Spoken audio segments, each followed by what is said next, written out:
Chegamos ao quarto tópico da nossa lição, sofrendo injustamente. Conforme nós consideramos no tópico anterior, nos é requerido que nós vivamos num padrão de moralidade superior àquele que o mundo vive. Que nós sigamos o exemplo de Cristo em todos os sentidos. Mas isso vai nos trazer reveses na vida. E aqui nós vamos considerar um pouco sobre isso. Pergunta A. Qual deve ser nossa atitude para com aqueles que nos maltratam, ofendem, desprezam ou zombam de nós? E aí, você já pensou nessa situação? Alguém te insulta no trânsito, qual vai ser a sua reação? Alguém te fala de forma áspera, alguém grita com você, como que você reage? É fácil? A pergunta exige qual deve ser nossa atitude. Agora não é teoria, né, Luzilei? É atitude. O que nós temos que fazer mediante os insultos, né? Às vezes de forma injusta até, né? Então, olha, nós precisamos viver diferente do que todos têm vivido aí, longe da doutrina de Cristo, né? E nunca devemos revidar. Esse é o ponto. Nunca. Nunca vamos revidar.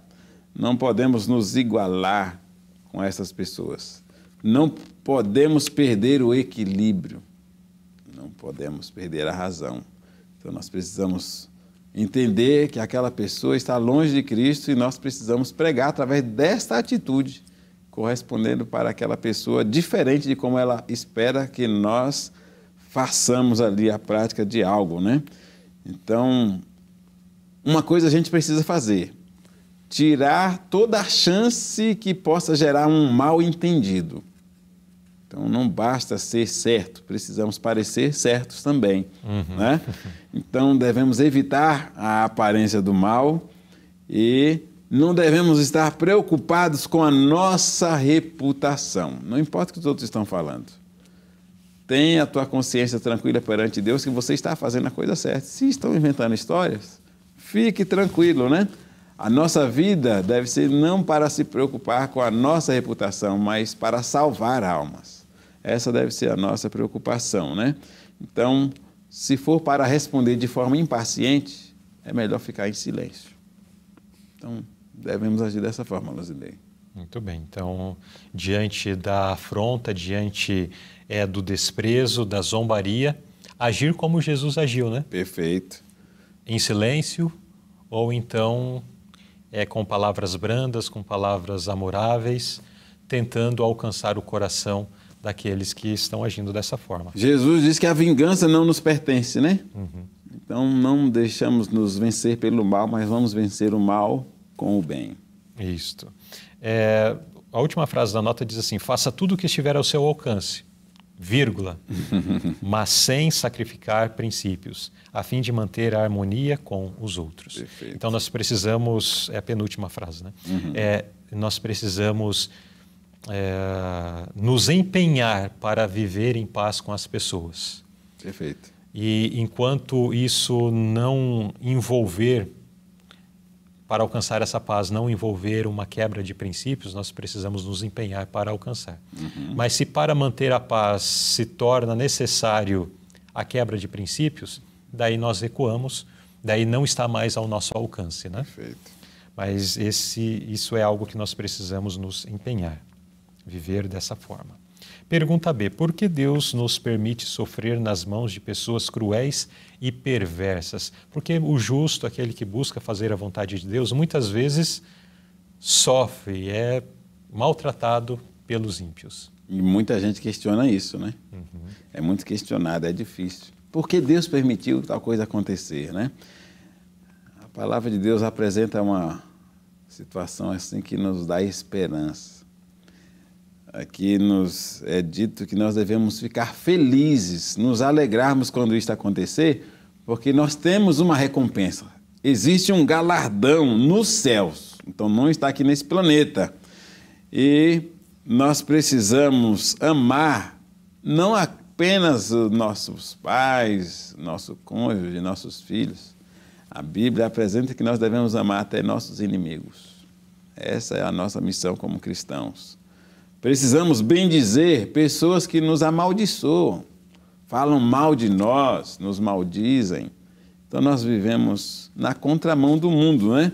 Então Deus permite que pessoas cruéis tragam aflições a seu povo, para que seja vista então uma contrafação. Quem é do mal e quem é do bem.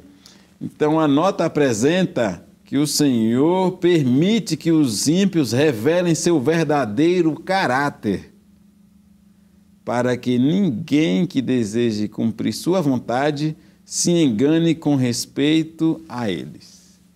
Então, assim como o cristão ele pode ser uma luz praticando as coisas certas, quem é das trevas vai praticar as coisas erradas. Então vai ficar em evidência quem está certo e quem está errado. Para o rei Dario, ficou muito claro quem estava errado. Se era Daniel que estava transgredindo a lei de não orar, ou se havia uma maldade nos outros que trabalhavam na corte. Né? E Daniel pôde dizer, olha, rei, fica claro que eu não tenho nada contra ti. Ele ficou tranquilo. Né? Então, a gente precisa entender isso. Então, Deus permite que as coisas, às vezes, fiquem até desconfortáveis, né, para os cristãos, para que seja visto realmente a malignidade dos que são ímpios. Né? A gente pode pontuar, inclusive, vários propósitos, né? Uma é essa questão de que se evidencie o mal dos que são ímpios, para que nós, então, tenhamos um sentimento de repulsa em relação ao pecado, em relação ao mal, e não queiramos nos envolver com isto. Sim. Um outro aspecto também a ser considerado é que, através disso, às vezes se desperta alguém que está ali na dúvida, né? Em sonolência ou em dúvida. Sim. A pessoa está ali titubeando, não sabe, será que eu sirvo a Deus ou o mundo e tal. Daí vem uma situação assim, dá uma balançada e fala, não, agora eu acho que eu preciso me definir, né? Sim. Ou a pessoa está ali meio sonolenta, sendo embalado ali com muitas coisas, e de repente vem uma situação adversa, opa, dá aquela despertada. E uma coisa e ainda tem mais um outro aspecto, que é através das provas que nós somos fortalecidos. O caráter o ouro é refinado, o caráter ele é revigorado, né? Também é fortalecido. Mas uma coisa nós precisamos ter certeza, independente da motivação que Deus permita que nos sobrevenha a dificuldade. O Senhor não se esquece de seus filhos nem os abandona, mas permite que os ímpios revelem seu verdadeiro caráter, para que ninguém que deseje cumprir sua vontade se engane com respeito a eles. Repito, os justos são colocados na fornalha da aflição para que eles mesmos possam ser purificados. Mas friso a primeira frase: o Senhor não se esquece dos seus filhos. Não.